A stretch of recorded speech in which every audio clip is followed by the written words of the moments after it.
Welcome to the World Wire Update. Don't forget to subscribe and click the bell icon for more updates and thrilling short scenes. Let's talk about trade wars. Sounds boring, right? But when a president with a flair for drama slaps tariffs on imports, it's like lighting a match in a fireworks factory. President Trump has been tossing tariffs around, aiming to protect American jobs by making foreign goods pricier. The main target? The auto industry, where cars are built from thousands of parts sourced globally. Slap a 25% tariff on imported vehicles, and suddenly, affordable cars become luxury items. Car companies have to decide, eat the cost, pass it to buyers, or rethink their entire strategy. Enter Hyundai, the South Korean automaker that transformed from an afterthought to a major American player by building cars and creating jobs in the US. They're the poster child for global partnership, but in the Trump trade war, being the model student just gets you a headache. This isn't just about policy or politicians, it's about real jobs, real communities, and the risk that a strategy meant to bring manufacturing home could drive away one of its biggest investors. It's a story of unintended consequences, and a South Korean car giant caught in the crossfire. And yes, it gets complicated. So complicated you wonder if anyone read the instructions before starting this mess. So buckle up. The ride's about to get bumpy. Let's dive in. Before the tariff storm, Hyundai was all in on America, announcing a $21 billion investment, especially in Georgia, to build cutting-edge EV and battery factories. This wasn't just about assembling cars, it was about building the future and betting big on American workers. That kind of money means thousands of construction and permanent jobs, plus a ripple effect for local businesses, suppliers, and schools. For towns like Elabel, Georgia, Hyundai was a lifeline, a promise of prosperity. It should have been a win for everyone. Hyundai gets closer to its customers, Americans get stable jobs, and politicians get their photo ops. But then, the timing went sideways.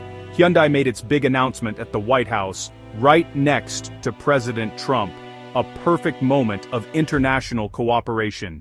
In Trump-era politics, though, a photo op can be followed by a policy bombshell.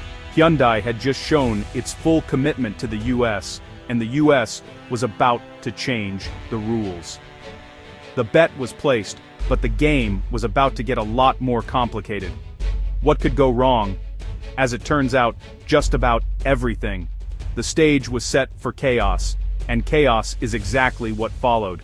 Here's how fast things unraveled. In March 2025, Hyundai execs are at the White House, all smiles, announcing their $21 billion investment. Weeks later, the Trump administration slaps a 25% tariff on imported vehicles, making Hyundai's imported cars suddenly much more expensive. Instead of protesting, Hyundai doubles down. After a Trump-South Korea summit, they boost their US investment to $26 billion, hoping to stay in the administration's good graces. It's like trying to calm a grizzly bear with a bigger picnic basket. Then in September, Hyundai tweaks its investment plan again. Numbers get fuzzy, but the message is clear: more money for US production. Each time the US ramps up pressure, Hyundai opens its wallet wider. Was Hyundai being rewarded for loyalty or punished for being foreign? They were caught in a catch-22. To avoid tariffs, they had to build more in America. But to build more, they had to invest billions, under the shadow of a trade war. Every new investment was a desperate attempt to solve a problem created by the very government they were trying to please. It was a frantic, high-stakes dance, born of desperation, not confidence. The rules kept changing, and Hyundai was left scrambling. The company was stuck in a game it couldn't win, and the stakes kept rising. Just as things couldn't get more tense, the US government poured gasoline on the fire. In late September 2025, federal agents raided Hyundai's new battery factory in Georgia, detaining hundreds of workers. Enforcing immigration law is one thing, but raiding the flagship facility of a key ally investing billions, that's a diplomatic disaster. The raid sent shockwaves to Seoul. South Korea, a crucial US ally and investor, was furious. Hyundai was caught in the middle, facing US legal heat and public humiliation, while their home government fumed. Yet just 2 weeks after the raid, Hyundai announced another increase in US investment and plans to accelerate production. It's like getting punched in the face and offering to pay for boxing lessons. Hyundai was walking on eggshells, desperate not to antagonize the Trump administration. They absorbed a PR blow and a diplomatic incident, but still came back with more cash. It was clear Hyundai felt it had no choice but to try to buy its way out of trouble, even as the trouble kept mounting. The company was in survival mode, the stakes were higher than ever, and the pressure was relentless.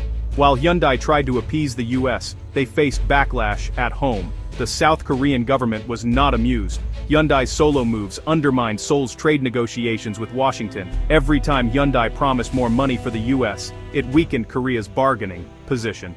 The frustration became public, with officials calling Hyundai's timing deeply regrettable. Lawmakers accused Hyundai of negotiating for itself, not the country. In Washington, Hyundai was squeezed for dollars. In Seoul, they were seen as traitors. Their American appeasement strategy was creating a political backlash in Korea. Hyundai was being criticized for being too American in Korea, and not American enough in America. The company was caught between two worlds, and the pressure was mounting fast. With tariffs looming and political heat rising, Hyundai unveiled its survival plan: build over 80% of its US vehicles in America by 2030. If the government was going to tax imports, Hyundai would simply stop importing as many cars. This meant ramping up production in Alabama and accelerating the new Meta plant in Georgia. Instead of shipping finished cars from Korea, they'd ship parts to Georgia, where American workers would assemble them. It's called localization, the ultimate defense against tariffs. Hyundai's flexibility stood out. While others slowed EV plans, Hyundai adapted, ready to build EVs or hybrids based on US demand. But let's be clear, this was a forced move, not Plan A. It required massive capital, a supply chain overhaul, and a bet that the US market would stay strong. Hyundai was digging a very expensive trench in Georgia, hoping it would shield them from Washington's political shrapnel. It was bold, but it was also a last resort. After all the drama, here's the big question. What if Hyundai decides its American bet isn't worth the headache? The consequences would be devastating: thousands of jobs lost in Georgia and Alabama, and a ripple effect wiping out suppliers and local businesses. A decision in Seoul could hollow out entire communities in the American South. The tariffs meant to protect US manufacturing now threaten one of its biggest investments. It's a spectacular own goal. Policies designed to attract jobs are driving investors away. The Hyundai saga is a cautionary tale. Global politics have real personal consequences. It's about more than cars and tariffs. It's about jobs, communities, and the future of American manufacturing. Whether Hyundai stays or goes will send a message to every international company eyeing the US. In a trade war, the first casualties are often the very people you claim to protect. The risks are real, and the outcome is anything but certain.